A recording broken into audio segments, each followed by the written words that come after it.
Aujourd'hui, Vintage Mécanique s'attaque à un félin automobile aux lignes pures et à l'élégance indomptable. Voyons cette merveille. Ah là là là là là là.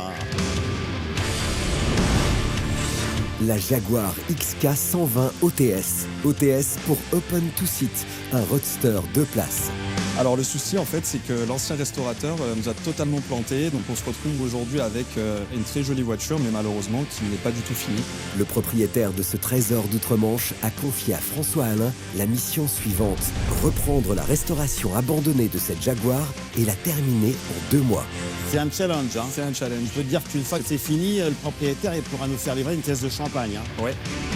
Pour rénover et remettre en état de marche cette voiture de sport mythique, François peut compter sur son pool d'experts, les cadors français de la restauration de véhicules de collection. On a le moteur, faut faire la voiture autour. Un moteur, c'est le moteur. Voilà. Le moteur qui a gagné 5 fois les 24 heures du Mans.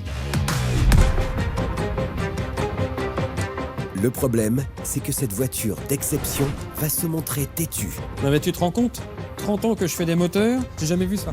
voire capricieuse avec nos as de la restauration. Quelle catastrophe. Là, il y a du travail. Moteur 6 cylindres en ligne bloqué et calaminé. J'ai très peur. Avec la roue qu'on voit ici, on comprend pourquoi le vilebrequin est bloqué. Contrôle de la boîte de vitesse. Oh, elle est moins pire que le moteur. Joint d'étanchéité usé. Ils ont leur âge. Ils ont leur âge, exactement.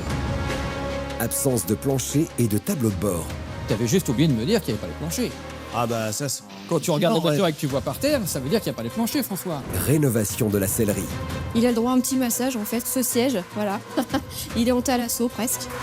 Il faudra beaucoup de patience, des nerfs d'acier et une gestion du stress à toute épreuve pour venir à bout de cette restauration hors norme.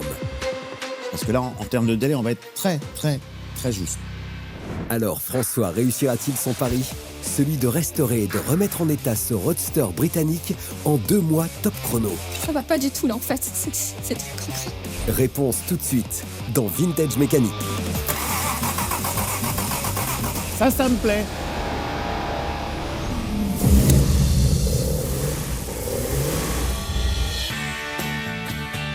C'est dans l'arrière-pays niçois, à bord d'une Plymouth Fury de 1972, que François débarque Je crois que c'est par là. Yes, ça y est, bingo, j'ai trouvé. pour rejoindre une personne qui l'a contacté en urgence. Jean-François, Bonjour. Enchanté. Enchanté. Bon, bah, Fabrice m'a appelé le propriétaire pour venir vous voir rapidement. Ouais. Donc, je suis là. Suivez-moi, je vais Ouais. vous montrer. C'est dans un coin reclus du domaine que Florian emmène François pour lui montrer le pourquoi de sa venue. Ah ouais. La XK 120 de 1953.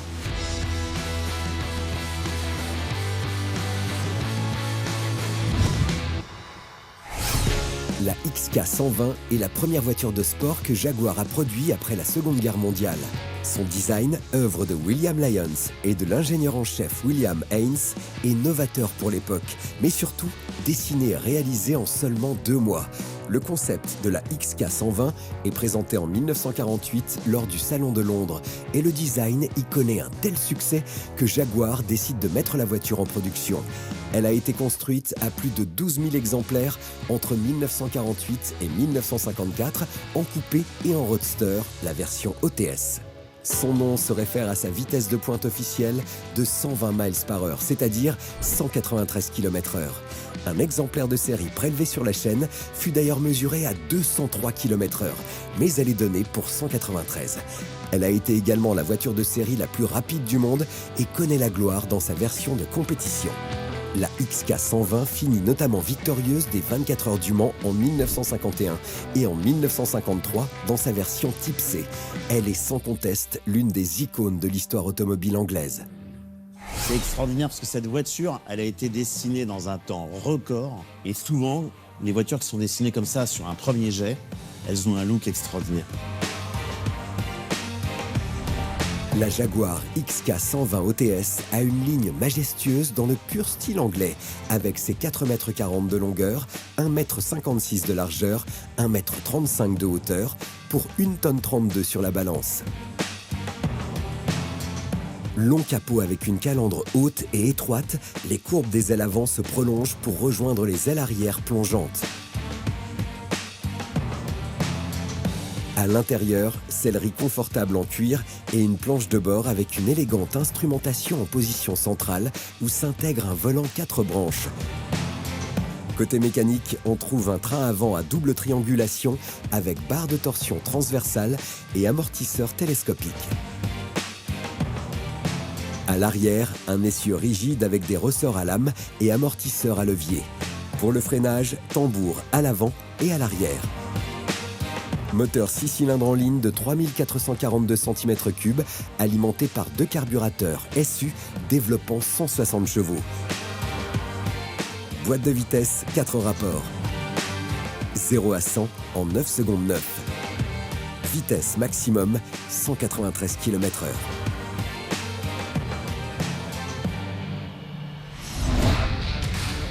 Avec de telles caractéristiques, il y a de quoi être sous le charme de cette belle anglaise. Reste maintenant à la passer au peigne fin pour lister les travaux à accomplir. Manifestement, la carrosserie a été entièrement refaite. Ouais. Et objectivement, ça a l'air plutôt pas mal du tout. Ouais, la seule chose dont elle a besoin, c'est un bon coup de lustrage. Oui, ça c'est rien ça. Voilà. Ouais. Après, au niveau de l'habitacle, il y a pas mal de boulot à faire. Donc on a toutes les pièces. Hein. Tout à fait. Hein. Le plancher, la sellerie, tout le tableau de bord. Mécaniquement parlant, boîte de vitesse, le moteur, il faut tout revoir. Parce que du coup, l'ancien prestataire à qui on a fait appel nous a lâché. Pour le coup, on préfère revoir tout ce qui a été fait sur la voiture. Ok. Si jusque-là le check-up de la Jaguar ne provoque pas de haut le cœur à François, il y a en revanche un point qui pourrait tout faire basculer. Parce que le délai, c'est combien ? 2 mois. Dans 2 mois, on a la saison qui commence. Donc il faut absolument que cette voiture soit prête dans 2 mois. 2 mois, c'est super court. Le problème, il est double. D'abord, c'est de savoir si les pièces de la voiture sont toutes là ou pas. Alors on a toutes les pièces de la voiture. Dans les pièces de la voiture, il y a forcément des trucs qui vont être à changer, c'est obligatoire. Ouais. Donc savoir si elles existent, si un chantier de 2 mois, ça va être très très très compliqué.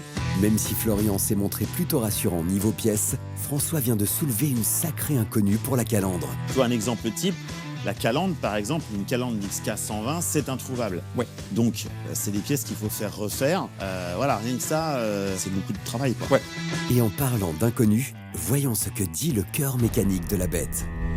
Ce qui moi m'inquiète quand je vois le moteur, c'est outre le fait qu'il n'a pas une très bonne gueule, ce qui ne présage pas de ce qu'il y a dedans, le fait que les puits de bougies soient vides, qu'il n'y ait ni les bougies, ni au moins un bouchage, c'est pas très bon signe, parce que quand on restaure un moteur, on le laisse jamais à l'air libre comme ça. Ouais, tu vois, le fait qu'il soit ouvert comme ça, tout ça c'est mauvais signe. Si en plus il faut refaire tout le moteur, c'est du boulot. Hein. C'est du boulot et en termes de délai, c'est chaud. Hein. Avec ce délai très court et ce moteur qui est resté longtemps en sommeil, François commence à mesurer la difficulté du chantier. Pour compléter son expertise, il vérifie la structure de la caisse. Bon, structurellement, elle a l'air plutôt pas mal. Ça, c'est plutôt bien.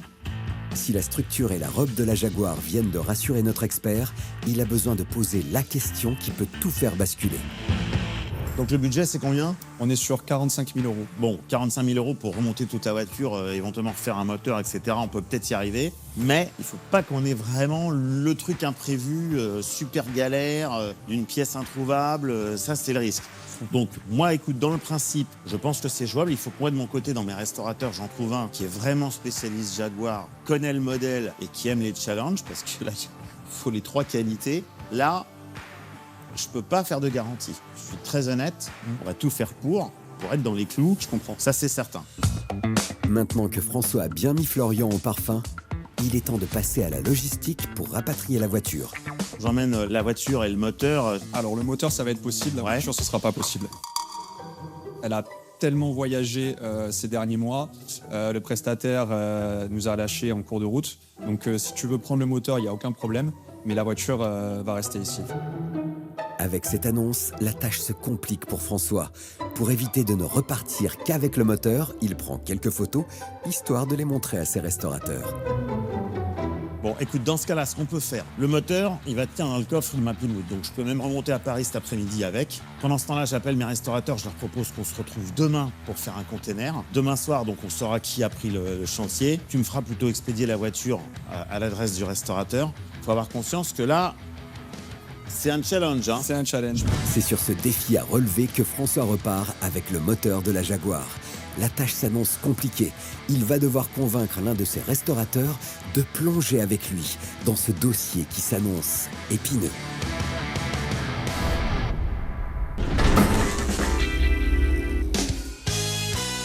Il est temps maintenant pour François d'accueillir son pool de restaurateurs pour chiffrer et obtenir le meilleur devis pour cette Jaguar XK120. À l'issue de ces enchères, celui qui formulera la meilleure offre remportera le marché.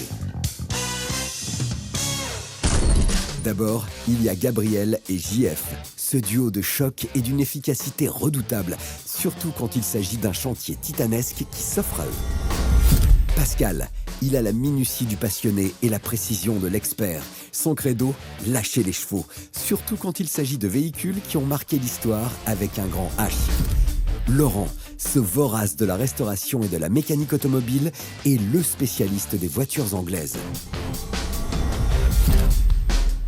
Et enfin, Manu et Emeric, ces deux véritables artistes de la mécanique et de la sellerie, n'ont qu'un seul mot d'ordre, choyer, transformer et sublimer les voitures d'exception. Chers amis, bonjour. Bonjour. Alors aujourd'hui, je suis en joie parce que la restauration du jour est une voiture désirable. Mais avant qu'on puisse aller plus loin, quand même, il faut que je vous annonce que nous avons deux petits nouveaux. Ah, Emeric et Manu. Enchanté. On va les applaudir. Voilà. Merci. Merci. Après ces applaudissements chaleureux, François peut enchaîner et entrer dans le vif du sujet. Alors aujourd'hui, je vais vous raconter deux belles histoires. L'histoire de la voiture et l'histoire de son propriétaire. La voiture qu'il m'a confiée est une voiture que j'adore. C'est une voiture qui a été conçue vraiment un petit peu par accident, à l'arrache, à la fin des années 40. Ce sont nos amis anglais. Le propriétaire de la marque en question a toujours eu une théorie assez remarquable. C'est qu'il voulait vraiment que ces voitures soient d'un excellent rapport qualité-prix. Quelle est la nationalité du propriétaire actuel de la marque? Et une ex-colonie Anglaise. anglaise. Donc c'est les Indiens. C'est les Indiens. D'accord. Tata. Donc ça peut être une Aston, ça peut être Ça Jaguar, peut être... une Land Rover. Non, c'est Jaguar, évidemment. Les Jaguar, c'était Des cabriolettes. à prix raisonnable. À l'époque, oui. La Type E, quand elle est sortie, elle se vendait à un prix ultra serré par rapport à la concurrence. Et la voiture dont on va parler aujourd'hui, qui est un petit peu avant la Type E, est exactement dans le même cas de figure. Un petit peu, il y avait. La XK. La famille XK. Nous, c'est quelque chose qui nous plaît énormément parce que c'est un peu notre spécialité, entre guillemets. Les Jaguars type E, XK, c'est vraiment ce qu'on fait le plus. On prend beaucoup de plaisir à les faire. Là, quand on sait qu'on part sur une Jaguar, oui, ça c'est ma cam. Et au-delà même de la voiture, ce moteur-là, c'est ma cam. Moi, c'est un de mes moteurs préférés dans toute la production mondiale. À l'atelier, j'en ai 3 en ce moment. Enfin, voilà, on est dans mon truc à moi, là. Si l'annonce de la Jaguar XK a réussi à dresser les oreilles de nos experts, il risque de vite déchanter avec ce que François va leur annoncer. Cette voiture, la XK 120 qui m'a été confiée, elle n'est pas là, mais...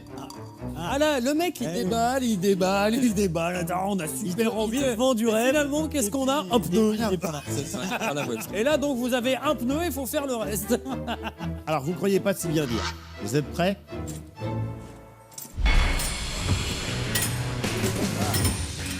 Ah bah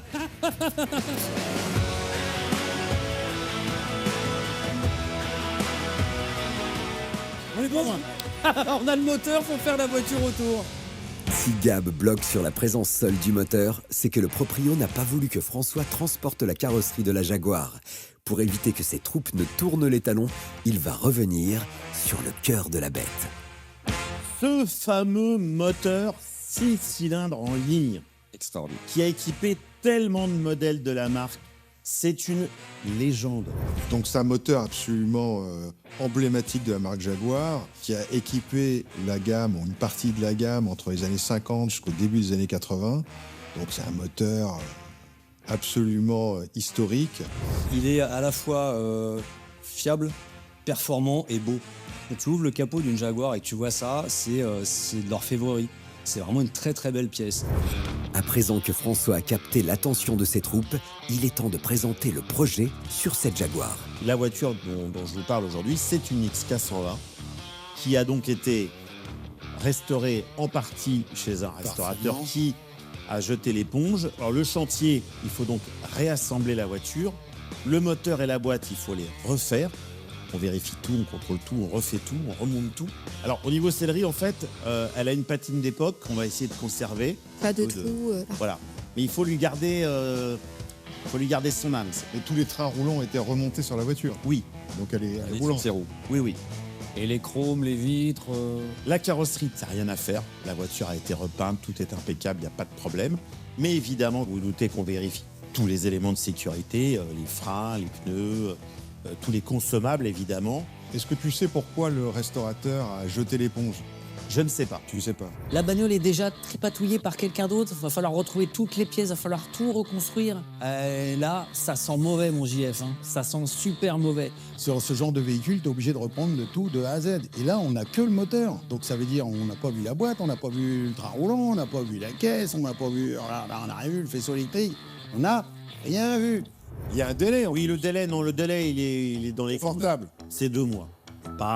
C'est pas une semaine, quoi. C'est 2 mois. Il annonce que c'est un chantier, on a largement le temps, on a 2 mois. Mais 2 mois, c'est pareil, si on commence tout de suite, dans les 2 mois, elle sera finie, mais tout juste. Et il faut rien faire à côté. 2 mois, c'est assez court quand on a autant de boulot.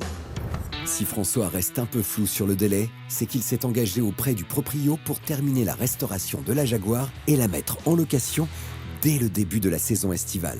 Allez, 120 voir le moteur. Allez, les garçons. Dis donc, là, il a déjà été ouvert, hein, ce moteur. Bah évidemment. Non, mais on voit encore du joint partout.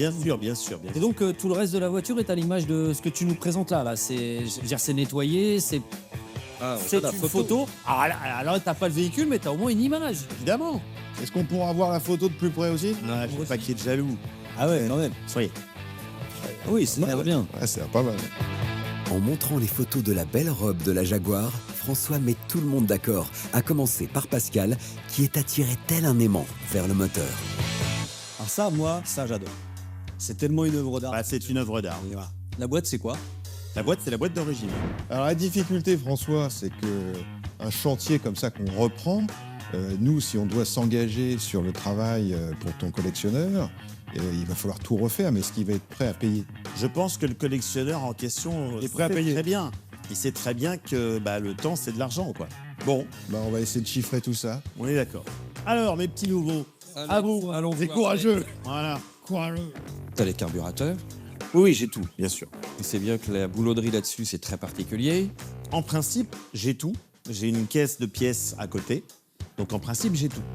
Ça y est, c'est la fin du chacun son tour. Le projet de François a l'air de faire l'unanimité. Espérons que ça pèse dans la balance au moment de lancer les enchères avec JF et Gab. Nous, non. Ah bah, au niveau des enchères, Voilà. moi je la sens pas bien l'affaire parce qu'il y a tout à refaire. On essaie de récupérer quelques chantiers comme ça, pourtant des bagnoles qu'on connaît. Là le chantier pour retrouver le petit bout de machin. Là, on n'est pas tellement, même si on a fait des anglaises, on n'est pas super dans le réseau. D'accord. Alors, on va tenter une expérience. Oh non, je veux pas aller dans la... Non. Ah, c'est pas sûr. Pourquoi Donc, puisqu'ils se sont retirés, Jamais le dos. C'est non, c'est trop. Donc non, et du coup, je se fais punir. Le Jaguar est dans la cage. En mettant en cage les chevrons, François isole les réfractaires. Voyons si les autres suivront le mouvement. C'est pas compliqué, voilà. On sait les faire, on aime les faire, il n'y a aucun problème. On trouve beaucoup de pièces là-dessus, c'est pas un problème. non, ça c'est sûr. Simplement, tout est cher. T'es sur un budget de 50 000 €. Hors surprise, bien entendu. Parce que quand on voit le moteur comme ça remonter, on a le sentiment que ça a été fait correctement. Enfin bon, tant qu'on n'a pas le nez dessus et le pied à coulisses dans la main, on peut pas savoir. Moi, je dis 5 000 € de moins. 45. Émeric. Les Anglais, c'est notre truc. Bon, la pièce, on est un peu s'il y a besoin de dépanner. Puis nous, on est nouveaux, on va essayer de te faire confiance un petit peu. Eh ben, on y va pour 40. 40 Ah ouais, mais... Ouais, mais nous, on est nouveaux. C'est le welcome bonus. je pense que c'est ça. Avec une offre à 40 000 €, Manu et Émeric viennent de surprendre tout le monde. Alors messieurs, stop ou encore? Pascal, tu t'alignes. Non, 40, il y a trop de boulot, c'est pas possible. Laurent. Ouais, pareil. Bon. Bravo les nouveaux. Bravo. C'est donc les deux petits nouveaux qui sortent grands vainqueurs de ces enchères, avec un prix de restauration à 40 000 €. Si François parvient à respecter le budget alloué par le propriétaire de 45 000 €, il pourra se dégager un bénéfice de 5 000 € pour une prochaine restauration. Espérons que ce défi soit relevé haut la main pour permettre aux futurs clients du proprio de pouvoir rouler dans cette élégante anglaise.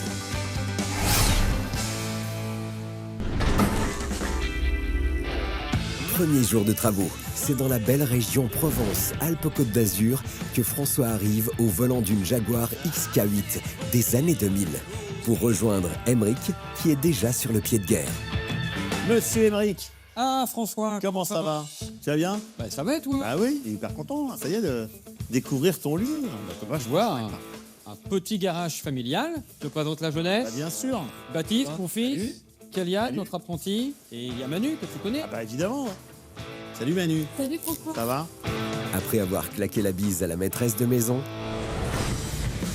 il est temps d'entrer dans le vif du sujet avec le check-up de la Jaguar XK120 concocté par Emeric. On l'a reçu comme tu nous avais montré sur la photo et comme tu nous l'avais présenté. Ouais. La carrosserie, ma foi, c'est toujours pas mal. Au niveau de la structure, du châssis, etc., pas d'inquiétude. Donc ça c'est bien. Ça, on est OK. Ce qui est organe de sécurité, train roulant, etc., il n'y a pas de grosses surprises. Ok. L'intérieur, comme tu m'avais dit, il y a du boulot, mais Manu va le prendre en charge, elle va nous faire la sellerie. Ça ne m'inquiète pas. D'accord. Par contre, tu avais juste oublié de me dire qu'il n'y avait pas les planchers. Ah bah ça c'est... Quand tu regardes la voiture et que tu vois par terre, ça veut dire qu'il n'y a pas les planchers, François. Ce n'était pas prévu. François est un peu gêné et n'emmène pas large avec cette absence de plancher. Et pour que son expert ne bloque pas dessus, il décide de changer très vite de sujet. Tout ce qui est accessoires, accastillage, compteur, tout ça, il y a tout? Il y a tout. Je ne sais pas si c'est en état de marche, parce qu'il faudra qu'on fasse l'essai une fois qu'on aura tout remonté. Mais en tout cas, ils sont présents. La vraie question, je te cache pas, c'est le moteur. Parce que quand je l'ai vu dans l'espèce de hangar là, dans lequel c'était stocké, j'ai dit... Nous, on a commencé à regarder et je te cache pas que je suis très inquiet. Le chantier vient à peine de commencer que le 6 cylindres en ligne commence déjà à semer le trouble dans tout l'atelier. Bon alors, ton moteur, Ouais.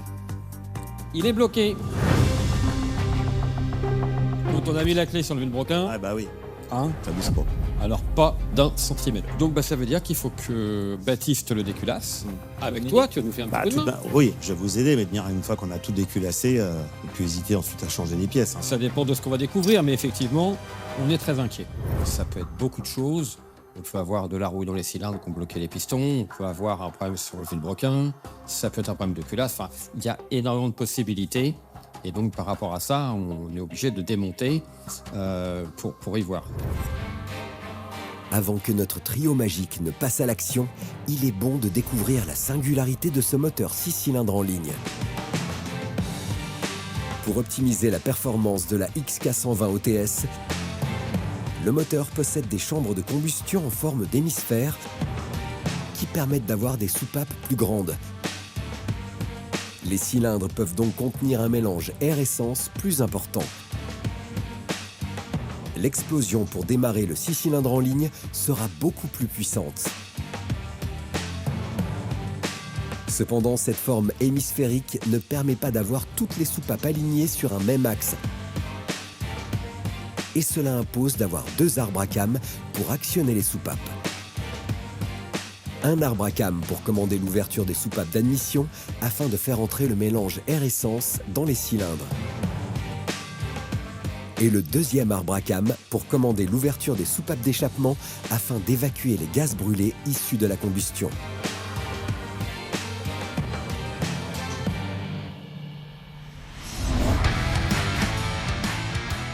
Nos 3 spécialistes peuvent maintenant passer à l'action en retirant le premier cache culbuteur. Il recouvre le haut du moteur et protège la distribution. Il assure aussi l'étanchéité de la culasse. En retirant cette pièce, ils vont pouvoir vérifier l'état de la culasse, des soupapes, de l'arbre à cam et des autres pièces moteurs. Alors, ça dit quoi, messieurs? Oh, mon petit François. Ah ouais, ça c'est déjà tout ce que j'aime pas. Comme là, t'as de tout, hein, de la mélasse, de la roue. Oh là là là. Les soupapes sont bloquées. Oh là là. Tout l'arbre à cam est rouillé. J'ai très peur. Avec la rouille qu'on voit ici, on comprend pourquoi le vilebrequin est bloqué. Après cette découverte macabre, François et Baptiste retirent avec appréhension le second cache culbuteur pour inspecter le deuxième arbre à cam et ses organes mécaniques. François, comme tu vois, la cam appuie sur la soupape descend. Là, effectivement, on voit que la cam est en l'air, la soupape est restée bloquée en bas.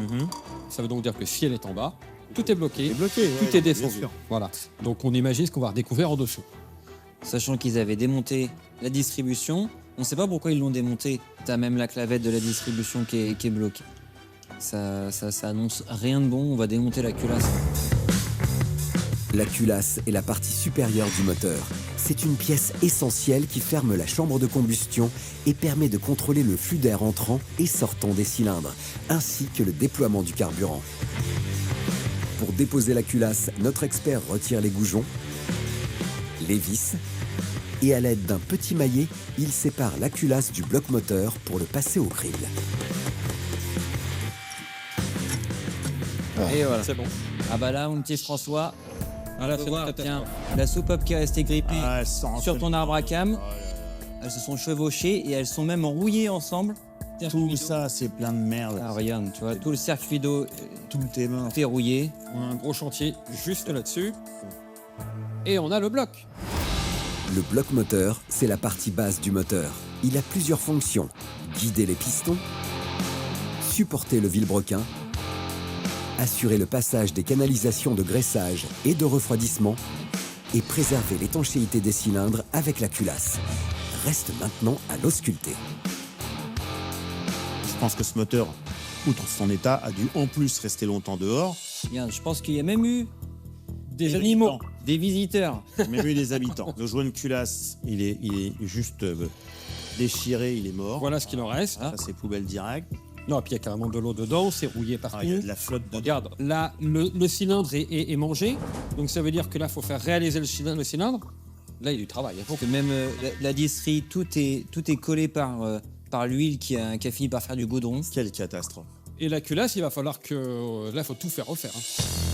À la vue de ce moteur en carafe, François se décompose. Il commence à réaliser qu'il s'est lancé dans une sacrée galère. Donc fais-nous confiance. Avec Baptiste, on va s'occuper de bien prendre soin de ton moteur. On va faire ce qu'il y a à faire dessus. On va essayer de faire au mieux. En invitant François à rentrer au bercail, Emeric a pris la bonne décision. Pour gagner du temps et venir à bout de ce problème moteur, il n'y a qu'une solution, bosser en duo. Bon bah Baptiste, on va vidanger de façon à pouvoir retourner le moteur, enlever ce carter et aller voir un petit peu ce qui se passe en dessous. Ça marche? Allez, c'est parti. Pour cette opération, première étape, vidange du carter d'huile. C'est pas de l'huile, il n'y a que de l'eau. C'est de l'eau. Juste parce que c'est resté stocké, qu'il a pris l'humidité, l'eau est rentrée dedans. Je pense pas que ce soit ça qui ait bloqué le moteur. Maintenant que la vidange est faite, Emeric et le fiston retournent le bloc moteur. Et là encore, il y a comme une mauvaise surprise à l'horizon. Il a été ouvert, il manque la moitié des boulons.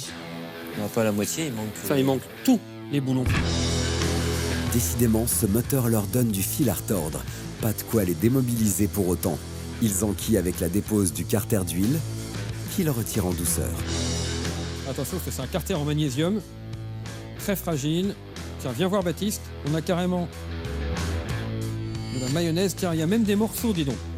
Je ne sais pas, ça ressemble à quoi, ce que c'est que ça? Je pense que c'est une goupille. Ah, t'as carrément une goupille qui se Un morceau de goupille qui est tombé dedans. Bon, le carter, on va regarder, mais apparemment, il y aurait juste à nettoyer. Hein, on va enlever tous les petits morceaux, enlever la mayonnaise. On changera la crépine quand même. Tu as raison, on mettrait une crépine neuve, un joint neuf. Après l'état des lieux du carter d'huile, Emeric et son fils se dirigent vers les entrailles du cœur mécanique pour trouver d'où vient le blocage moteur. Espérons qu'il n'y ait pas trop de dégâts. Regarde-moi ça, tous les morceaux qu'on sort. Ça, c'est de la distribution qui a cassé. On peut imaginer que la distribution a cassé, qu'ils ont continué à rouler comme ça. Ce qui expliquerait pourquoi le vilebrequin est bloqué. Non mais tu te rends compte? 30 ans que je fais des moteurs, il faut qu'on se mette à travailler avec François pour avoir un moteur dans cet état-là. J'ai jamais vu ça. Plus on avance sur le démontage du moteur, pire c'est. On a beaucoup de travail là-dessus. Heureusement, on connaît quelqu'un qui a tout ce qu'il faut, toutes les machines nécessaires pour pouvoir remettre en état ce moteur-là. Donc on va lui apporter et lui demander un coup de main, quoi. Nos deux nouveaux restaurateurs terminent la journée sur les rotules. Une bonne nuit de repos sera nécessaire avant de reprendre ce chantier qui risque de pas mal les secouer.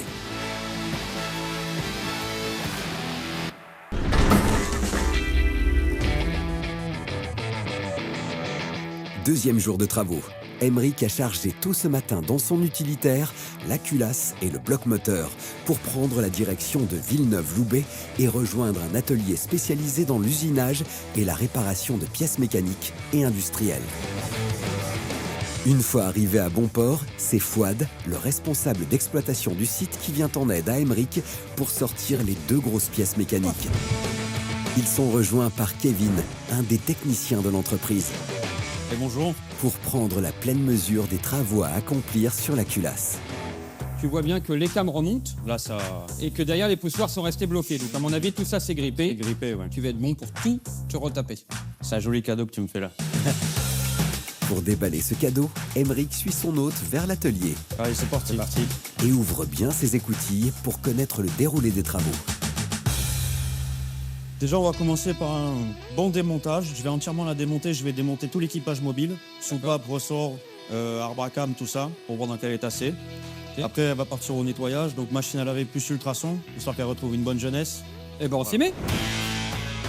C'est parti. Kevin entre en scène et commence le démontage de tout l'équipage mobile de la culasse, avec comme première étape les collecteurs. Ils sont restés en bon état. Ils sont restés en bon état, mais on voit qu'elle est restée stockée. Hein. Et les joints de collecteurs. Ils ont leur âge. Ils ont leur âge, exactement. Donc, du coup, les conduits d'échappement, ça va. Bah, tu vois, moi je m'attendais à pire hein, quand j'ai vu l'état de la culasse. Allez. Allez, tu me files un coup de main, on la tourne. Hop là. Kevin poursuit son démontage de haute voltige avec la dépose des arbres à cam. Et pour ça, il a sa petite technique. Je pars toujours des extrémités. J'enlève cela, D'accord. je laisse cela. Et après, je desserre en croix. Pour que D'accord. l'arbre à cam remonte, Voilà, et pour pas qu'ils se tordent. qu'il n'y ait rien qui casse. Et c'est là où c'est que C'est là que ça se complique, comme on dit. c'est là que ça se complique. Et oui, je pense Alors, on va un petit peu coller. On va essayer un truc. Le truc, c'est un petit maillet et un jet qui vont venir déloger les chapeaux d'arbres à cam qui font de la résistance. Voilà. Une fois les chapeaux retirés, Kevin peut les passer au peigne fin. Les coussinets, là, On voit bien toutes les rayures qui Ouais, vont ouais. dedans. Là. là c'est la fin de leur vie. Là. Donc maintenant, Donc, on extrait l'arbre à cam. l'arbre à cam qui vient tout seul. Lui, il est en bon état. C'est toujours un truc de sauver. Voilà. Par contre, effectivement, là, dis donc. Par Il y a carrément des trous dedans. Il y a même de la rouille qui s'est installée au milieu là et là. Hein.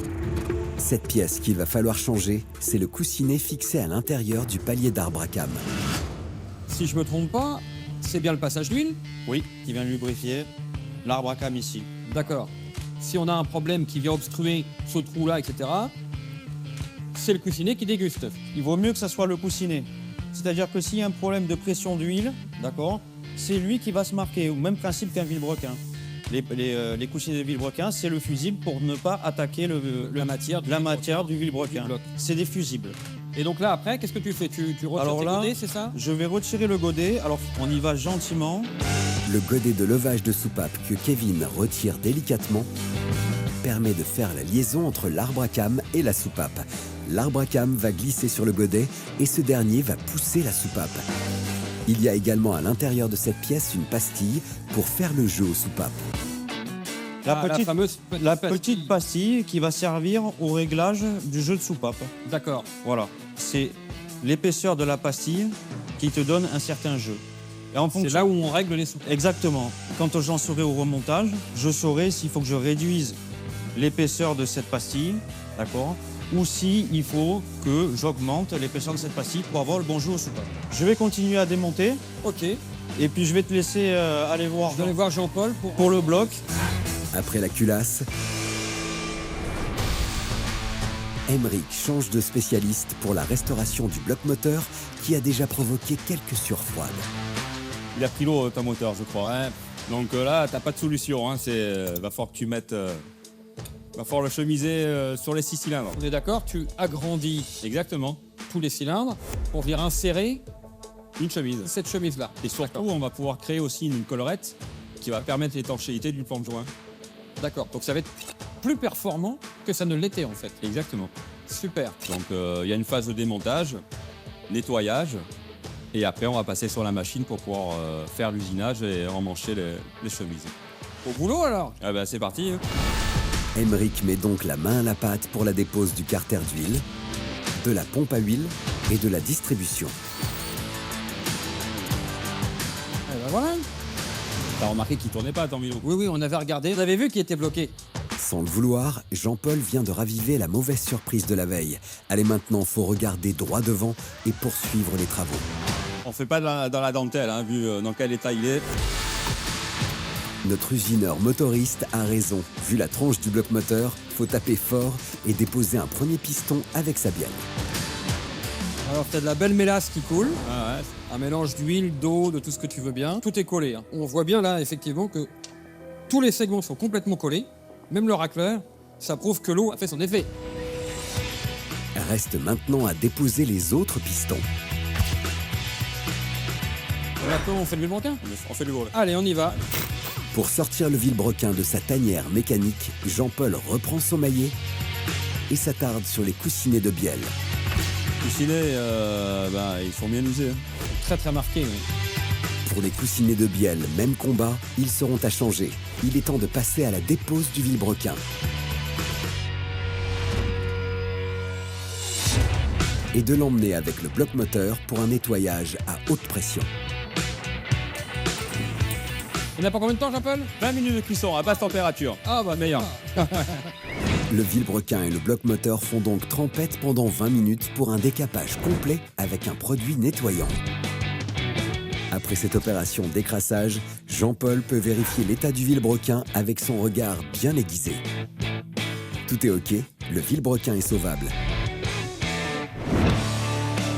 Prochaine étape, passer au crible le bloc moteur décapé.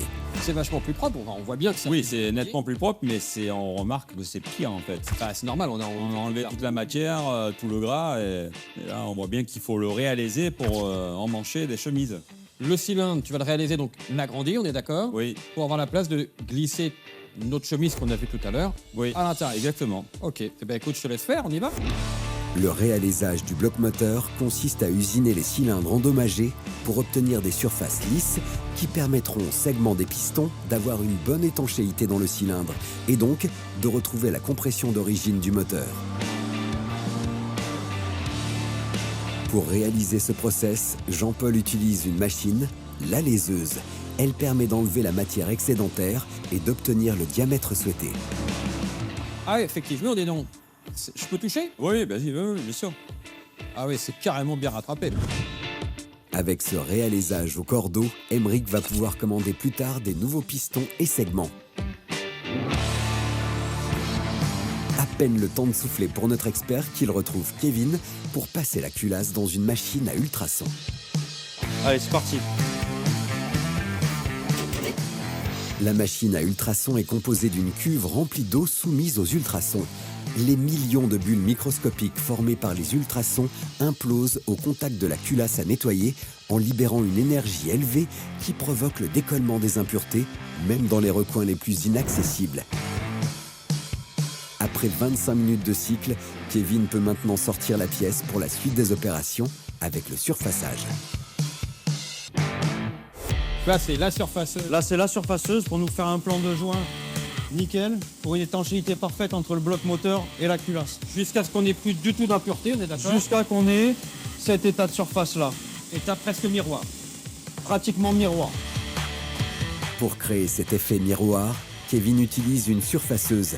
Cette machine fonctionne un peu comme une tondeuse à gazon, sauf qu'elle ne découpe pas de l'herbe, mais du métal sur quelques dixièmes de millimètre de hauteur. Alors Emeric, cet effet miroir. Là, pour le coup, c'est un vrai miroir. C'est du beau travail. Je vais pouvoir montrer à François le travail qu'on a fait sur cette culasse.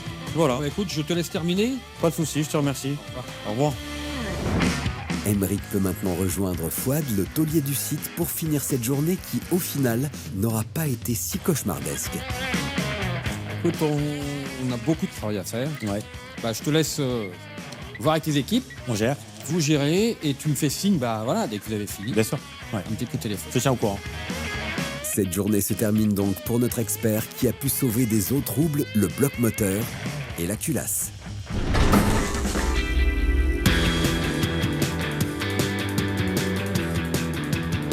Onzième jour de travaux. En attendant que la culasse et le bloc moteur soient restaurés et retrouvent leur place au garage, Emeric rejoint son fils pour le focus du jour. Bon alors Baptiste, cette boîte de vitesse. C'est long. Vu les délais que tu nous as donnés, enfin que François nous a donnés, si on vient pas me donner un peu de main. Ah, puis alors moi je peux pas trop t'aider parce que a pas mal de choses à voir avec ta mère. Est-ce que tu veux qu'on appelle ton frère qui te file un peu de main? Afin d'avancer sur la boîte de vitesse, c'est Étienne, le benjamin de la famille, qui arrive en renfort. Je vous laisse avancer, je repasse tout à l'heure, on fait un point de tout ce qui restera à commander. Okay. Ouais, ça marche. Pour le démontage de la boîte de vitesse de cette anglaise, Étienne va ouvrir bien grand ses oreilles pour suivre les consignes du frérot. On va désaccoupler le chapeau de la boîte. Comme ça, après, on pourra enlever le dessus et on va voir ce qu'il y a dedans. C'est à l'unisson que nos deux jeunes spécialistes désaccouplent le chapeau de la boîte de vitesse. Là, maintenant, on peut voir dans quel état elle est. Baptiste scrute minutieusement la boîte en faisant tourner la pignonnerie. On peut lire sur son visage une petite appréhension à l'idée de tomber sur un grain de sable qui pourrait, comme le moteur, enrayer la machine. Bon, elle est moins pire que le moteur. Elle a l'air même en bon état. T'as aucun engrenage qui est abîmé. Il n'y a pas de marque d'usure, à part l'usure normale. Toutes les dents de tous les engrenages sont propres. Il n'y en a pas une seule de rayée ou de cassée. Après ce contrôle visuel plus que positif, Emmerich revient aux affaires, histoire de prendre la température. Alors, et dans quel état? Elle est plutôt propre, hein, ça change du moteur. Ah bah c'est une bonne nouvelle. Je ne cache pas qu'on était super inquiets quand on a vu l'état du moteur chez AMN. Donc en gros, tu préconises quoi là, Baptiste? On va finir de la démonter pour pouvoir changer tous les joints, changer les roulements pour repartir sur du neuf, démonter la queue de boîte et après ça sera bon pour la remonter. Eh ben au moins un bon point. Bon courage. Pour enchaîner les bons points, les deux fistons passent à l'action avec la dépose du joint d'étanchéité. Le joint est complètement mort. Du coup, lui, il sert à quoi là? À ça, du coup, ici, tu as ton joint SPI. Donc c'est un joint avec une lèvre qui empêche que l'huile sorte quand l'arbre tourne. Il vient s'appuyer ici. C'est ce qui rend étanche ta boîte de vitesse. Ça empêche que l'huile sorte. Donc maintenant, on peut voir déjà beaucoup plus à quoi ça ressemble. Donc là, tu as l'arbre primaire. C'est l'arbre du haut. Là, celui-là. Voilà, qui vient s'emboîter dans ton embrayage et donc qui retransmet la puissance du moteur. Qui, lui, va faire tourner les engrenages de l'arbre secondaire qui sont en dessous, qui, lui, va retransmettre la puissance à la sortie de la boîte pour l'arbre de transmission et donc le pont, les roues, etc. D'accord. Si Baptiste dépose la boîte de vitesse en mode tuto, c'est pour que son petit frère n'en loupe pas une miette, lui, le tout jeune padawan en mécanique. Tu as tes fourchettes qui sont sur le couvercle, qui sont commandées par le levier de vitesse. Et chaque arbre commande une fourchette. Donc là, 1, 2 et 3. Celle-ci, c'est celle qui vient ici. Elle ne sert que à la marche arrière. Et après, toutes les autres qui ont des dents incurvées comme ça, ça va être deuxième, troisième et quatrième, puisque c'est une boîte 4 vitesses. Et en fait, plus tes engrenages sont petits, plus la vitesse est haute. Et après, ici, entre chaque engrenage, tu as des espèces de petites dents ici, qui s'appellent des synchros. C'est ce qui évite que la boîte craque quand on passe une vitesse. Si j'ai bien compris, la puissance du moteur, elle arrive par là. Elle est transmise par les pignons du haut aux pignons du bas, qui sont reliés à l'arbre qui sort là-bas. Voilà, exactement. Et après, pour avoir ta vitesse au compteur de vitesse, tu as ce qu'on appelle le tachymètre. Donc c'est cette pièce-là. Donc en fait, le câble qui part de ton compteur de vitesse vient se positionner là-dedans. Et ça, les petites dents que tu vois, c'est pris sur l'arbre qui sort la puissance au pont, qui tourne à la même vitesse que le pont arrière. Et c'est ces dents-là qui font tourner le tachymètre, qui fait tourner le câble du compteur de vitesse et qui peut du coup t'indiquer la vitesse. Après ce tuto plein de pédagogie, Baptiste change de casquette et enclenche le mode expertise en passant au peigne fin ce fameux tachymètre. Et on voit que les dents là, sont en bon état. Donc ça, c'est pareil, on n'a rien à changer là-dessus. Maintenant, on va la nettoyer et puis après, on pourra changer les joints et la remonter. Allez, go. Avant de nettoyer le tachymètre et toute la boîte de vitesse, nos deux techniciens prennent à bras-le-corps la boîte et réalisent la vidange. Et maintenant, on nettoie avec de l'essence et du Voilà, nettoyant frein.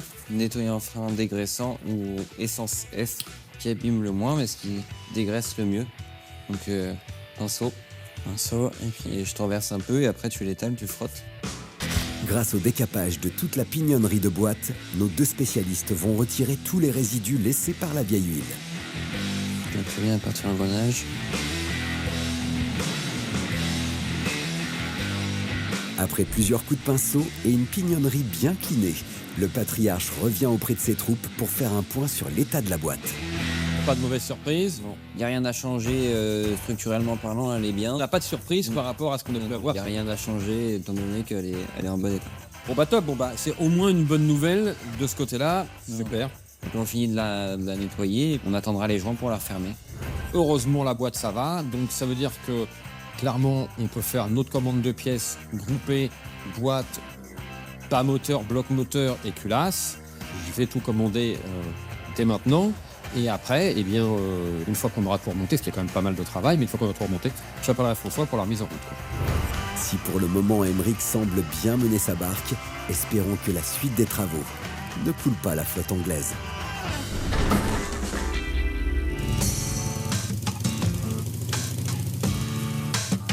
23e jour de travaux. Après avoir avalé des centaines de kilomètres, François revient au garage au guidon d'un 2 roues US de légende. De quoi en mettre plein les yeux à Emmerich, qui l'attendait avec impatience. Ça va les amis? Et toi? Ça va Emmerich? Ah bah, pas mal hein. La classe, la moto là. Là franchement, je reconnais que pour me balader par ici, plan cruising sur la côte d'Azur, Ah bah là, je l'avais c'est quand même sympa. Super. Puis surtout, l'avantage, c'est que ça fait longtemps que je suis pas venu. Je voulais un peu savoir où t'en étais, parce que là, je suis sur un grand classique, mais ça aussi, c'est quand même un grand classique. C'est clair que ce 6 cylindres en ligne, c'est une référence pour les amateurs de belles cylindrées, comme Emmerich, qui peut maintenant faire un brief sur tous les travaux qu'il a réalisés. Je me souviens que ton moteur était complètement bloqué. Ah, ça c'était même la catastrophe. Faut dire qu'il était complètement pourri. Donc on était obligé d'aller à l'atelier du vinage. Ouais. Donc du coup, il a fallu refaire la culasse, obligatoirement, avec le surfaçage, le soupape, enfin tout ce qui va avec. Et puis en seconde partie, on s'est occupé du bloc. Ouais. Où là, il finalisait complètement. Il a fallu du coup recommander des pistons. En plus des pistons, Emmerich a commandé une multitude de pièces pour pouvoir remonter l'intégralité du moteur avec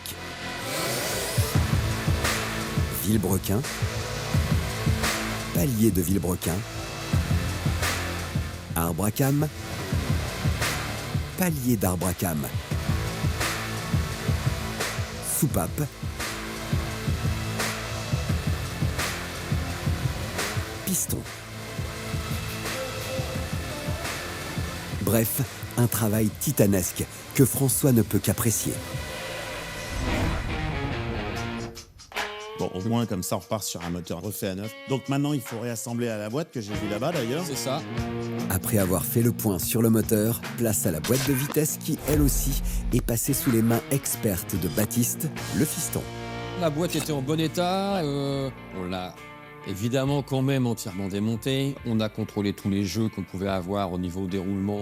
On a quand même été changer le joint spi, puisqu'il fallait repartir avec des joints neufs. Logique. Joint spi neuf, joint de carter neuf.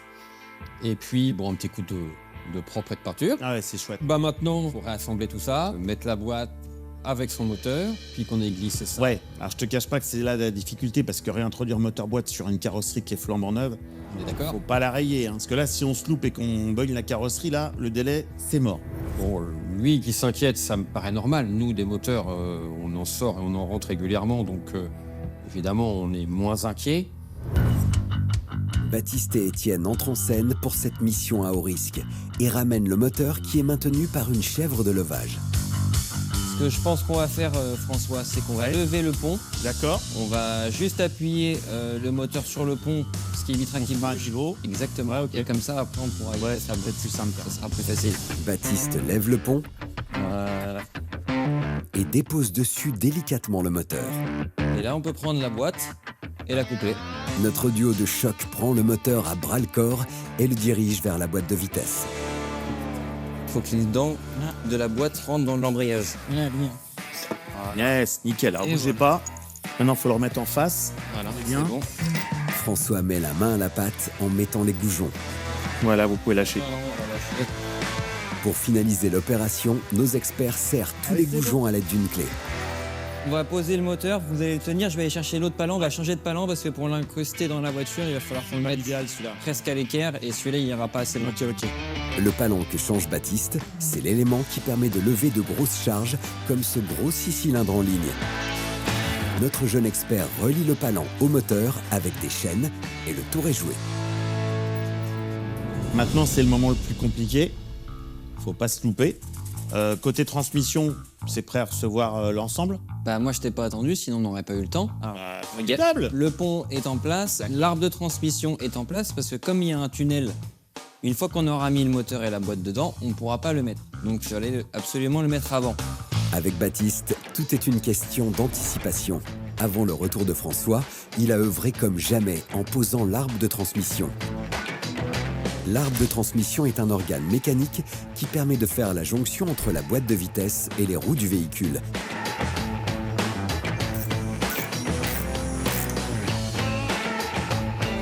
Maintenant que tout est en place, Emeric rejoint la Dream Team pour le remontage du moteur boîte dans la Jaguar. Ça dit quoi tout ça? Bah écoute, ça dit que ça y est, c'est réaccouplé, moteur boîte. Et je pense qu'on sera pas trop de 4. C'est clair, on prend le temps de bien démonter, bien tout couvrir. Toi, t'en fais d'une cote parce qu'à mon Pas de avis, problème. tu vas te salir. Pendant que François change de tenue, nos 3 spécialistes préparent le terrain avec le démontage du capot et la pose des bâches de protection sur l'ensemble de la face avant. Waouh, vous avez été rapide pour virer le capot, les gars, bravo. Alors, Comment on procède? simplement, on va se mettre, nous, les 2 experts, Ouais, hein, les 2 anciens. Allez, Voilà, on va c'est dire ça. comme ça, pour pas vexer les petits jeunes. un de chaque côté. Ouais. Étienne, Baptiste, ils vont se mettre aux extrémités. D'accord. On présente le moteur, il va falloir le lever, baisser la boîte pour que ça Ok. rentre comme ça. En diagonale, Ensuite, on placera les 2 supports moteurs à l'avant. d'accord. Voilà. Et ensuite, les 2 supports moteurs à l'arrière avec Baptiste qui sera passé dans le compartiment moteur pour venir guider Ok. la boîte de vitesse. C'est parti pour la grande et délicate manœuvre. Vas-y François, pousse vers la voiture là. Première étape, rapprocher délicatement ce mastodonte mécanique vers le compartiment moteur. Doucement. La tension est palpable. Il faut dire que l'opération est délicate Ça passe de ton côté? Moi, de mon côté, ça passe. et greffer ce bloc moteur boîte de plusieurs centaines de kilos a de quoi faire suer nos experts. On va commencer à pouvoir basculer tout doucement. Avancer encore un poil. Avancer encore un poil.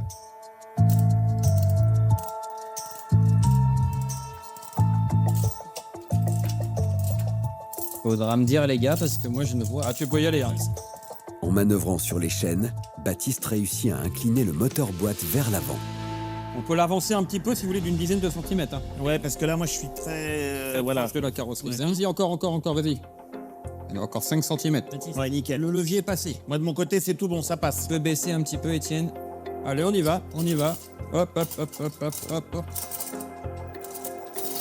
Là, va falloir. Et là, on est pas mal. Là, si on le descend, Ouais. juste on le descend tel qu'il est, de 5 Ouais. cm, Ouais. je suis sur les supports. Moi aussi, moi aussi. Le moteur boîte descend de 5 cm et rentre pile poil comme dans un chausson. Waouh, ça y est. C'est bon, il est posé dans la voiture. La greffe mécanique est parfaite. Le moteur peut enfin se libérer de ses Nickel. chaînes. Je suis un peu soulagé, là. Je vous cache pas, les gars, que j'étais un peu en stress. Il n'y a pas démarré. Il n'a pas démarré. Il est en place. Franchement, c'est déjà pas mal. Tant que le cœur est à l'intérieur, il n'y a plus qu'à le faire battre. Donc, il faut remettre tous les périphériques, dynamo, radiateur, les durites, le circuit électrique, l'allumage, tout ce qui manque. J'ai Et- tout récupéré chez le propriétaire, c'était d'origine dessus, donc voilà. Donc bah il n'y a plus qu'à les mettre à l'intérieur et essayer de faire fonctionner tout ça. On va laisser les 2 fistons s'occuper de ça. T'as raison, on va laisser les jeunes travailler. L'avantage avec ces 2 jeunes pousses, c'est qu'ils ne rechignent pas à la tâche. Bien au contraire. C'est donc en duo qu'ils remontent le radiateur et les carburateurs. Alors, messieurs, ça en est où? Bah écoute, on a commencé à tout rebrancher. Ouais. Il n'y aura plus qu'à raccorder la tringlerie jusqu'à la pédale. D'accord. On va lui remettre sa dynamo. De toute façon, étant donné qu'il faut qu'on continue le faisceau électrique, ça fait partie du Et- faisceau électrique, puisque la dynamo, c'est ce qui va faire que ta batterie va recharger, etc. Et ensuite, à la fin, il y aura l'échappement. D'accord. Bon, ce qui veut dire qu'on peut peut-être espérer pas trop longtemps la démarrer, quitte à mettre une petite nourrice d'essence. Parce que ce qu'on pourra faire, ça sera au moins essayer de la démarrer telle qu'elle. On va brancher juste ce qu'il faut pour que le moteur fasse quelques tours. Ouais. Ouais, qu'elle monte en pression. Bon, déjà qu'elle monte en pression d'huile, etc. Ouais, Voilà. d'accord. Faut être sûr que le moteur tourne à peu près rond. Ouais, ok. Si nos 4 gaillards ont encore pas mal de travail avant de faire chanter la belle anglaise, la journée se termine par l'arrivée de la maîtresse du garage qui a une annonce à leur faire. Bon les gars, vous avez pas vu l'heure? Parce qu'il commence à être tard là. Peut-être s'arrêter là pour aujourd'hui, non? Ouais, t'as peut-être Hein? raison. Je vous ai réservé une petite soirée en bord de plage. Je pense que vous avez gagné le droit de vous détendre un petit peu ce soir. Hein? C'est sur cette belle attention que notre fine équipe quitte le garage pour partager un moment de détente, les pieds dans l'eau.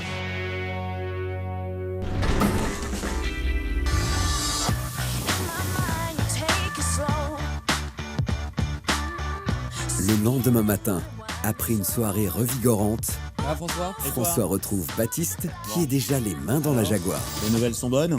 Écoute, on va checker les niveaux et après on va pouvoir essayer, je dis bien essayer de le démarrer. Eh, Ah, faut croiser les doigts très fort. je vais te dire, je l'ai serré tellement fort que je vais me les coincer. Ce que je te propose, c'est que tu fasses le niveau d'huile. Ouais, très bien. J'ai mis de l'essence tout à l'heure. D'accord. François s'exécute, remplit le réservoir d'huile et vérifie le niveau. Ouais, c'est très bien. Nickel. J'ai presque fini de remettre le starter. Ok. Starter qui sert à... Ça te permet de modifier la répartition air-essence quand le moteur est froid par définition et qu'il faut le faire chauffer. Après cette piqûre de rappel sur le starter, Salut les petits loulous. Emeric rejoint le duo pile poil au moment où son fiston assure les derniers préparatifs. On va mettre juste le booster histoire de voir si ça démarre. On va le mettre en direct étant donné qu'on n'a pas fini l'intérieur, il n'y a pas de clé de contact. D'accord. Donc on va juste brancher les essentiels sur le booster. L'idée, c'est de faire tourner le démarreur, mais qu'il n'y ait pas d'allumage pour être sûr que la voiture ne démarre pas, mais que le moteur tournant, on fasse monter la pression d'huile dans le moteur. Évidemment, on ne peut pas risquer de tout péter en démarrant. C'est top, ça aille bien graisser tout le haut. Ça graisse tout le Tout moteur. est neuf en plus. C'est neuf, donc il faut d'autant plus faire attention à ce détail. Bah écoute, t'as plus qu'à mettre le petit fil blanc que je t'ai préparé. L'excitation. L'excitation du démarreur. Sur la pince du booster. Ok. Et on teste. Vous êtes prêts, les gars? Allez, Il devrait tourner. Ça y est, c'est le moment de vérité. Est-ce que le fil du démarreur va faire monter la pression d'huile dans tout le moteur? Il n'y a rien. rien. Il n'y a rien. Écoute, le booster est chargé, donc ça vient pas du booster. Chat cette voiture ou quoi, là? C'est pas possible. Ça peut être quoi? Ça peut être le démarreur? Ça peut être Bon, ça peut être une hypothèse. Ok. Ça peut être le vent, le moteur qui serait pas le bon, et donc les dents seraient Qui accroche pas? qui accrocheraient pas. Ni une ni deux, Baptiste s'attaque au démontage du démarreur pour que son père le passe au peigne fin. Comme tu vois, j'ai des doutes.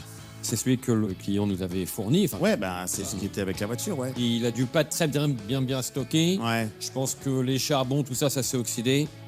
Ah, ça peut être une des explications.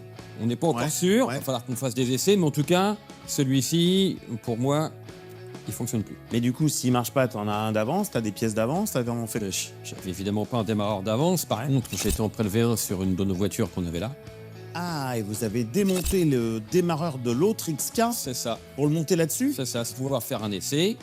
Si c'est bien ça, Ah ouais. ça va tourner. Ok. À toi l'honneur. Bon, allez, on y retourne. C'est reparti pour cette nouvelle tentative avec un François plus que tendu. Allez, là, les gars. N'aie pas peur. Non, mais c'est parce que j'étais surpris là. Mais tu croyais Voilà. quoi? Ouais, tellement habitué à ce que ça marche pas. Eh ben non. Allez, on y va.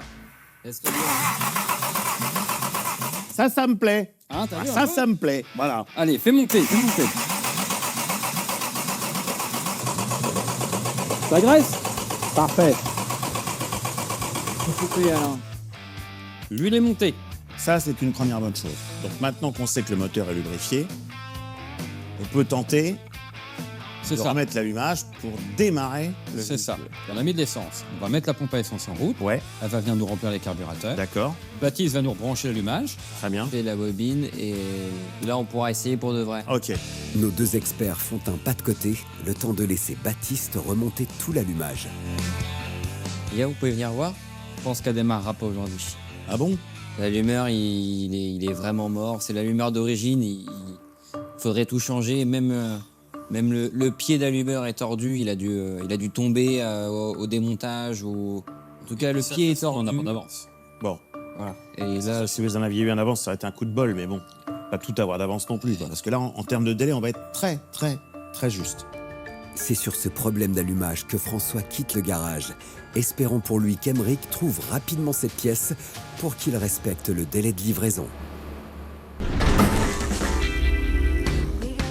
43e jour de travaux. Après plusieurs jours d'attente, François a été rappelé par ses deux complices qui sont déjà à pied d'œuvre pour le changement de l'allumeur qui les avait mis dans le dur. Ça va, les amis? Bonsoir. Ça va François?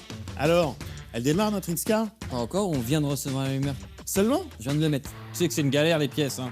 Ah ouais, donc vous l'avez pas démarré? Pas encore, t'arrives à pic. La dernière fois, on n'avait effectivement pas pu la mettre en route puisqu'on avait un problème d'allumage. Là, ça y est, le problème d'allumage est réglé, donc on va essayer de la faire démarrer. J'espère que ça va fonctionner, parce que clairement, là, si aujourd'hui elle démarre pas, on va pas tenir les délais. Et François sera obligé d'appeler son client et de lui dire que voilà, on ne pourra pas lui livrer la voiture.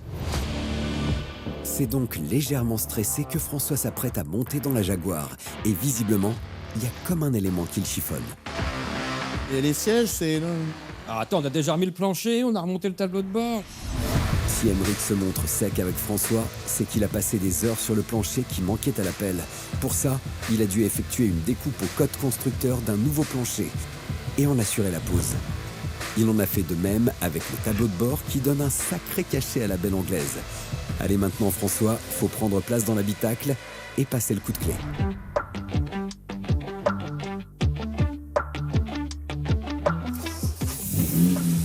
Yes! C'est pas beau ça?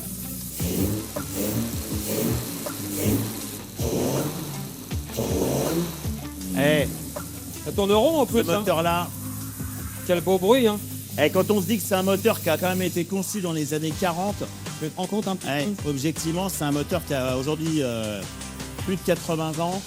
C'est clair que le son vrombissant qui sort de ce 6 cylindres en ligne a de quoi donner de sacrés frissons à tous les amateurs de caisses so British. On finit les derniers réglages, on lui remet son capot, un peu d'accastillage, on va monter les sièges. Ok. Mais avant, Manu va te montrer un petit peu ce qu'elle a à faire. Moi, je peux lui filer un coup de main si on peut accélérer un peu. Moi, tu vois, je l'aide et tout. Eh ben écoute, D'accord. tu sais quoi? Je te laisse. Allez, l'atelier est juste là. Changement d'atelier pour notre expert qui file rejoindre Manu, une fée de la sellerie. Salut François. Ça va, Manu, tu vas bien? Ouais, et toi? Ouais. Bon, ton siège? À l'époque, hein. Ouais, là c'est clair, il y a quand même un petit peu de boulot pour qu'il soit de nouveau dans tout son éclat. Ouais. Là c'est récupérable. Là, on est à la limite. Clairement, voilà, Ouais. on est à la limite, mais c'est récupérable. Il n'a pas de trou à proprement parler. Mais tu vas voir comment on fait pour vraiment le récupérer. D'accord. Nickel. On va déjà tout nettoyer. Tiens, je t'ai prévu un petit tablier. Ah. Allez François, on enfile la tenue. Et on passe en mode apprenti sellier. Là, on va tout simplement le nettoyer À à l'eau. l'eau, Tout bêtement. simplement, Ok. avec une éponge classique, D'accord. pour déjà le débarrasser de toutes les poussières qu'il a pu accumuler et qu'on puisse travailler sur quelque chose de propre. Et essayer d'aller dans les petits Ouais. interstices comme ça, là.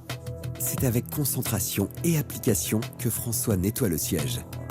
Et là, on va prendre un produit qui a un décapant, Ouais. où là, ça va vraiment le dégraisser D'accord. complètement Ok. et qui va permettre qu'on mette une accroche derrière qui va tenir. D'accord. Parce que si on travaille sur quelque chose de gras, de plastique, ça tiendra pas. C'est parti pour la phase décapage et dégraissage. Et pour cette opération, Manu a une technique, faire des mouvements circulaires, geste que François reproduit à merveille. Tu vois, avec le décapant, on voit déjà que la couleur Ouais, absolument. réapparaît, Ouais. couleur avec un rouge plus franc. Voilà, on peut en passer même au niveau des coutures. On est bien là. Ce qu'on va faire, c'est que maintenant, on va appliquer ce qu'on appelle un préfou. Ouais. Donc là, c'est un produit d'accroche, en fait, qui va permettre, en fait, de faire l'adhésion entre le cuir et les produits qu'on va mettre à la suite. C'est un peu comme en carrosserie, en fait, hein, tout simplement. C'est le produit d'accroche qu'on met au départ.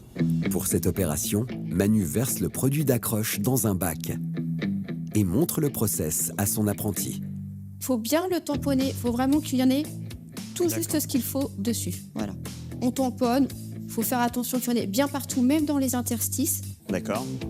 François suit la cadence, tamponne bien toute la surface du cuir et après un petit temps de séchage, Manu peut passer à l'étape suivante. Où là, on va commencer vraiment à reboucher les fissures. Parfait. On va prendre une résine qui va faire en sorte que les écailles du cuir vont se coller. ouais. Voilà, tout simplement avec le doigt. Hop. Là, on prend un peu de produit et on masse le cuir en fait dans le sens des écailles jusqu'à temps que ça pénètre et que tu aies plus de produit sous la main. On va passer ça un petit peu partout. Voilà. Il a le droit à un petit massage en fait, Ouais, c'est ça. ce siège. C'est clair qu'en voyant nos deux experts en action, on a comme l'impression que notre siège est en talasso. On va préparer le mastic le temps que le produit sèche. Ouais. Tu vois, ça, Ah là, c'est vraiment une pâte comme un mastic. Voilà. Ouais. Particularité qu'il a, c'est qu'il va quand même rester souple une fois qu'il va être sec D'accord. pour pouvoir Épouser le cuir et qu'on s'assoit dessus, que ça craque pas, quoi. Et ce qu'on va faire, c'est qu'on va légèrement le colorer. Ça évitera à la coloration finale d'avoir trop de différences de couleurs. Pour obtenir ce savant mélange, Manu intègre un pigment teinté au mastic. Le but, c'est que ça soit tiré avec ton couteau pour que ça rentre dans les fissures, que ça bouche que ce qu'il y a à boucher. François met la main à la pâte et applique à l'aide d'un couteau le mastic teinté sur les fissures du siège. Une fois que toutes les couches de mastic seront suffisantes, on repassera de la résine colorée dessus, voilà, ce qui relissera encore. Une fois le mastic bien appliqué sur les fissures et après un petit temps de séchage, place à l'étape suivante.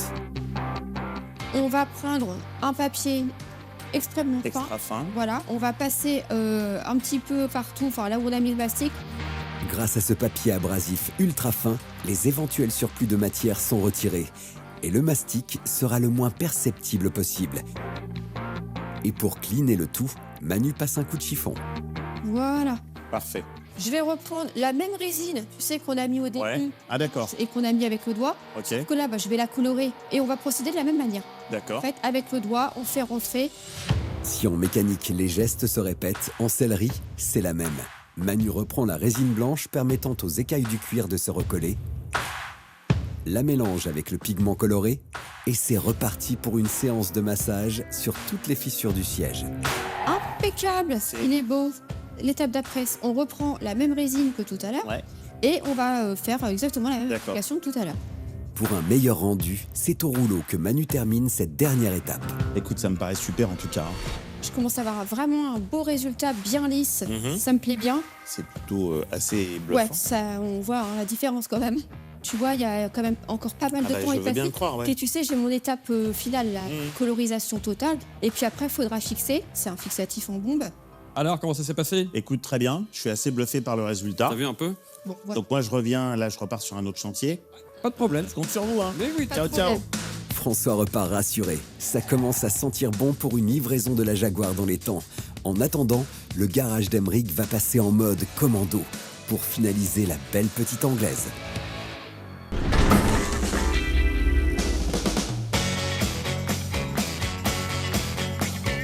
Ça y est, c'est le grand jour.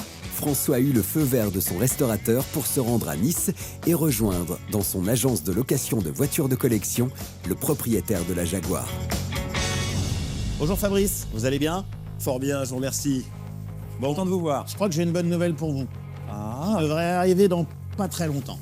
je frétille. Bon, en tout cas, c'est vrai que quand on vient ici, c'est toujours un magnifique coffre à jouer pour grandes personnes.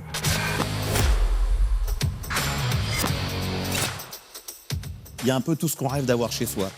Ça, c'est un peu le fil rouge de cette entreprise. Il faut de la place, il faut du temps, il faut les moyens, la capacité, mais c'est du boulot. Mais c'est voilà. Et c'est il quand faut même- de l'aide pour les restaurer. Et il faut de l'aide pour les restaurer, ça on est d'accord.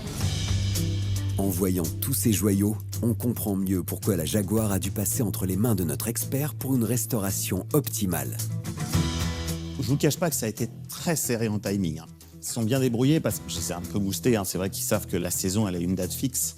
Donc la date, elle est fixe. C'est maintenant, C'est effectivement. C'est le printemps, c'est la Voilà. Côte d'Azur. Cette clientèle un peu spécifique, et c'est vrai que l'XK 120, c'est un peu un must. Il nous la fallait absolument. Et pour répondre à l'attente de Fabrice et de sa clientèle, Ah, je crois que les voilà. Emeric fait son arrivée à bord de la Jaguar XK 120 OTS. Waouh. Incroyable. En voyant sa Jaguar qui illumine littéralement le showroom, Fabrice redécouvre son sublimissime Roadster. Formidable. Livré à domicile. C'est avec émotion qu'il salue Emeric, le maître d'œuvre des travaux. Le résultat est là. La dernière fois que je l'ai vue, elle était en petits morceaux. Et voilà, là maintenant, c'est une voiture. Donc la carrosserie, vous la connaissez puisque vous l'aviez récupérée déjà faite. Et ensuite, il faut tout réinstaller, rééquiper toute la voiture, bien sûr, notamment au niveau de la sellerie. Donc ça, c'est un énorme boulot.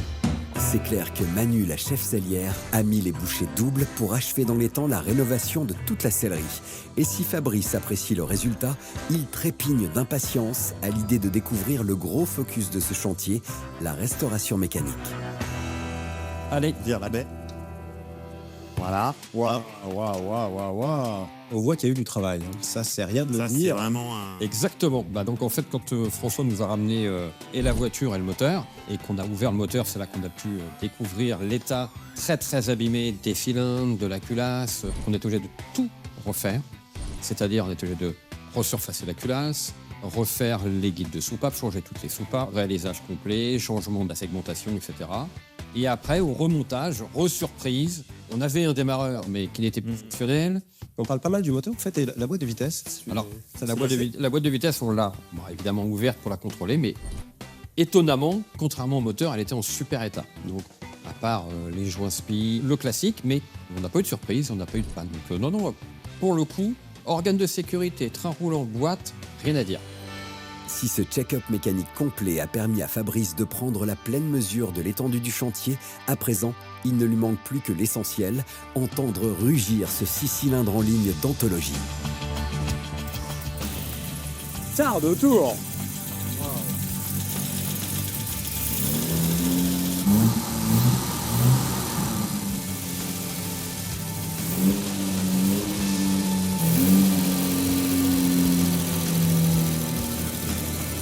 Tourneront, hein, c'est vrai. Le son vrombissant du moteur met tous les sens de Fabrice en éveil. Majestueux. Il ne peut s'empêcher de tâter de l'accélérateur, histoire d'en prendre encore plein les oreilles. C'est un plaisir. On va peut-être aller faire un petit tour. Hein. Ma foi, voilà. Écoutez, on va y aller. Installez-vous. C'est avec excitation que Fabrice monte dans le fauve mécanique pour un test sur route.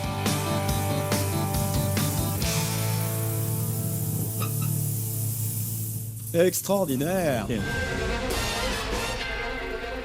Ça, c'est une belle image. La fameuse promenade des Anglais. C'est la récompense de plusieurs mois de travail à Blue Beach. On est vraiment, voilà, on est au cœur de... Au cœur complètement de la carte postale, en fait. Si le cadre est parfaitement raccord avec l'ADN de notre Anglaise, est-ce que les premières sensations de conduite répondent parfaitement aux attentes de Fabrice ? Elle est encore en rodage, hein, mais... Bien sûr, bah oui, là le moteur est neuf. Hein. Tu sens déjà un moteur vraiment extrêmement rond. Et alors, je peux faire la comparaison finalement avec nos autres XK. Là, on a un modèle SE, hein, donc Special Equipment, le modèle sport, entre guillemets. Et tu sens effectivement qu'elle tracte. Pas d'imprudence, il y a encore un long rodage, 5000 km de rodage pour ces voitures. Le rodage à l'ancienne. Mais voilà, là, on a une sensation de conduite, on a déjà un potentiel. Et puis, comme le disait Emmerich, on avait alors un moteur très endommagé, mais par contre, un châssis, une boîte de vitesse en bon état. Même si les sensations de conduite sont bonnes et qu'il apprivoise à merveille la XK120 OTS, Fabrice va devoir bien la rôder avant qu'elle ne soit proposée à la location. D'ici là, notre propriétaire peut en profiter derrière le volant. Tu vois, cette sensation de conduite, très agréable, très douce. En fait, quand tu as une Jaguar XK, tu es le roi de la route. Et il faut la conduire en majesté. Si être au volant de cette Jaguar fraîchement restaurée a de quoi inspirer Fabrice, il a besoin de savoir si son passager a bien respecté le budget alloué. Il n'y a pas de dépassement de budget. Ça, c'est bien. Parce que tu sais, moi, je dois faire une balance entre la raison et la passion. Bien sûr. C'est vrai que c'est une passion, mais j'ai choisi aussi d'en faire un métier. Donc, je te remercie d'avoir respecté aussi cette partie du contrat. Fabrice peut enfin souffler. Après avoir essuyé un abandon de restauration par un précédent expert, François a su reprendre à bras-le-corps le chantier et transfigurer la Jaguar. Et Fabrice le remercie en s'arrêtant devant un des sites les plus raccords avec la belle Anglaise. C'est vrai que la XK120 va bien avec oui, on a un accord parfait. C'est sur cet accord parfait que l'aventure se termine entre nos deux acolytes. François a donc honoré son engagement auprès de Fabrice, qui lui avait alloué un budget de 45 000 €. Il se dégage donc un bénéfice de 5 000 € qu'il pourra réinvestir dans un prochain projet. Quant à Emmerich et toute son équipe, ils ont réussi un exploit, celui de reprendre la restauration de ce joyau de l'automobile et de le livrer dans un temps record.